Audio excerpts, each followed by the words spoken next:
کسی سے شکوہ ہے بہن زندگی میں؟ کہ شکوہ کرنا کہ شکایت کرنا، کس نے مارا ہے آپ کو آج تک؟ سارے لوگوں نے مارے، دکھ کیا ہے زندگی میں؟ اور سارے دکھ دیکھے ہوئے سر۔ 3 فٹ 4 انچ قد کی یہ خاتون بھی نیم پاگل قرار دے کر گھر سے نکال دی گئی ہے اور آج کل ایک لاوارث خانے میں پناہ گزین ہے۔ یہ کون ہے، کہاں سے آئی ہے اور کہاں کو جائے گی، کم از کم اسے تو کچھ نہیں پتا۔ نام ہی تو دسو نا۔ نام کوئی نہیں؟ اچھا، آپ کا کسی نے نام ہی نہیں رکھا؟ کچھ کہہ کے بلاتے تو ہوں گے گھر والے؟ اوپر ہی لوگ کو نہ پہتے نہیں۔ امی ابو کہاں ہیں؟ نہیں ہے؟ کوتاہ قد یہ ذہنی مریضہ اپنے بارے میں کچھ نہیں جانتی، نہ ہی اس کی کوئی بات کسی کو سمجھ آتی ہے۔ یہ کس کی اولاد ہے اسے یاد نہیں، لیکن آخری بار اسے گھر والوں نے مار مار کر گھر سے نکال دیا تھا۔ وہ ذلت، رسوائی اور تشدد اس پاگل پن میں بھی اسے اچھی طرح یاد ہے۔ کس طرح کاٹا آپ کو؟ یہ مکے مار کے نہ پاگل کر کے کٹ چھوڑے۔ کس نے مارا؟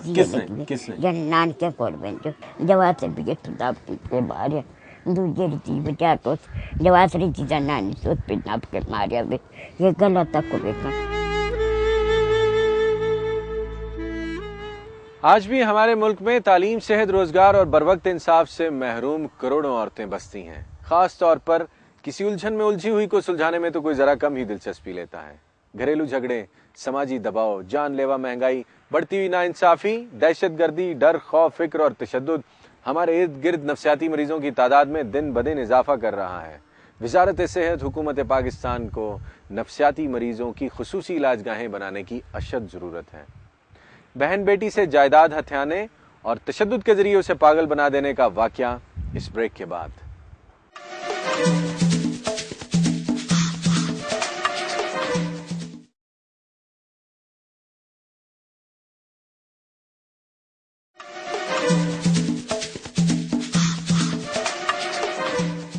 نفسیاتی الجھنوں کا شکار اور دماغی طور پر معذور افراد کو بعض اوقات ایسے شدید دورے پڑتے ہیں کہ گھر بھر کے لیے انہیں سنبھالنا واقعی ممکن نہیں رہتا۔ یہاں تک یہ بات 100% درست ہے، لیکن کہیں کہیں نفسیاتی مریضوں کے ساتھ بہت سی زیادتیاں بھی برتی جاتی ہیں۔ معمولی نوعیت کی بیماری کو پاگل پن بنا دیا جاتا ہے اور ایسے مریضوں سے نفرت کی جاتی ہے، جو کہ قطعی طور پر غیر انسانی رویہ ہے۔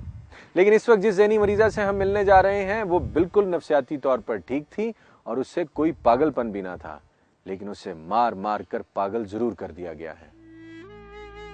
راشدہ بی بی، عمر 25 سال، کیفیت ذہنی مریضہ، سکنا ایدھی ہوم کا شیلٹر ہاؤس۔ بی بی پیدائشی طور پر دماغی مریض ہے یا پھر زندگی میں کوئی حادثہ رونما ہوا تھا، ذرا پوچھتے ہیں۔ بی بی کہاں کی رہنے والی؟ لاہور کی۔ لاہور۔ تو یہاں ایدھی ہوم میں کیسے آئی؟ وہ جھگڑا ہوتا تھا نا، 13 سال کی تھی جب چوٹ لگی ہے دماغ میں، ہڈی کریک کی ہے، بھائی نے چھری لگی تھی نا اسی میں۔ چوٹ کیسے لگی تھی؟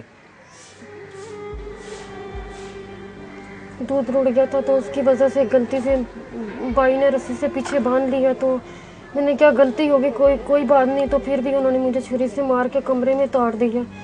2-3 دفعہ مجھے بجلی کے ساتھ جھٹکے دیے نا تو مجھے کمرے میں تاڑ دیا دوبارہ۔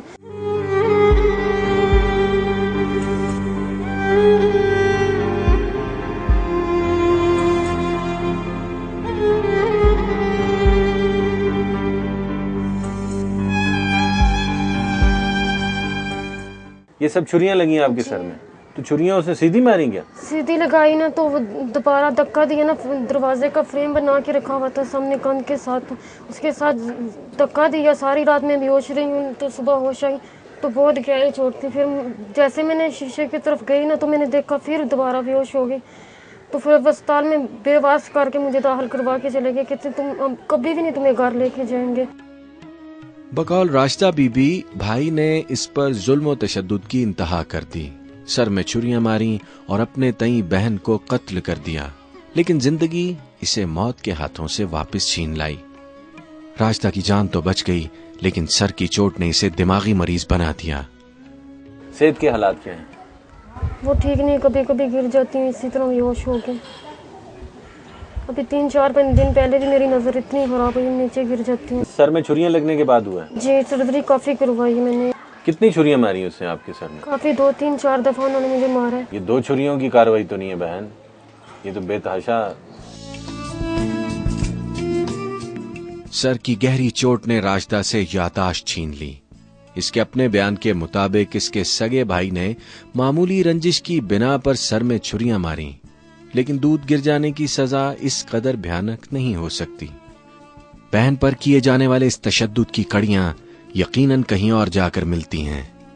بات یہ ایسی تھے، بھائی نے کسی کا پیسہ دینا تھا 2-3 لاکھ روپیہ. ہائی کورٹ میں انہوں نے وعدہ کیا تھا کہ 4 مہینے بعد دیں گے آپ کو. تو پچھلے سال آدھے تو ان کو دے دیے.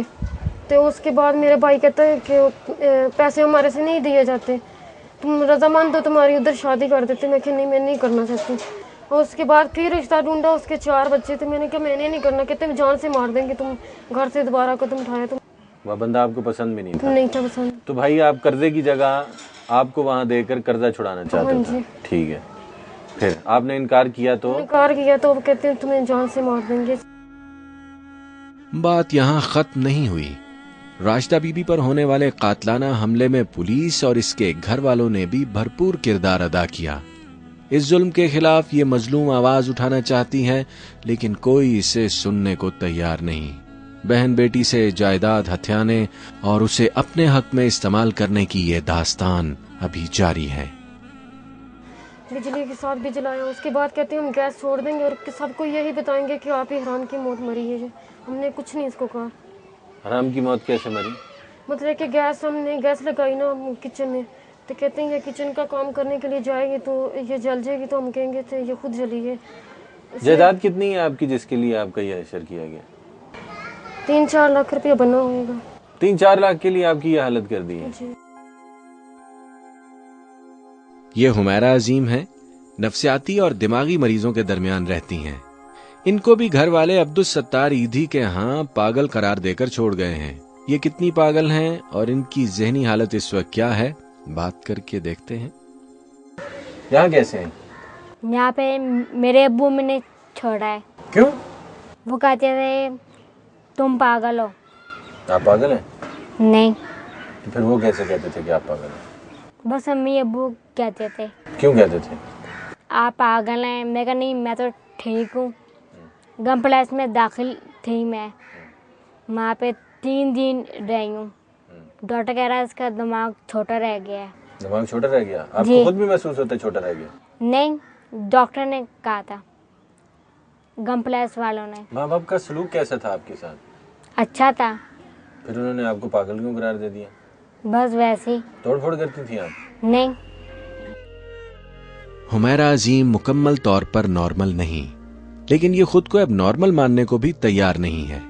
ایک عام عورت کی طرح گھر بسانے کا خواب اس ذہنی مریضہ نے بھی اپنی آنکھوں میں سجا رکھا ہے. سنیے گا پاگل قرار دی جانے والی اپنے بارے میں کیا سوچتی ہیں. میری منگنی ہوئی ہوئی ہے. لڑکا آپ کو پسند ہے؟ جی. کیا نام ہے لڑکے کا؟ اس کا نام ہے نومی. تو آپ کو کہاں ملا تھا وہ؟ ہمارے گھر آئے تھے. تو ملتا ہے آپ سے؟ جی. کیا کہتا ہے؟ بس کہتے تھے تمہاری شادی ہو جائے گی، تم ٹھیک ہو جاؤ گی. شادی ہو کے بندہ ٹھیک ہو جاتا ہے؟ جی. میرے نہیں خیال.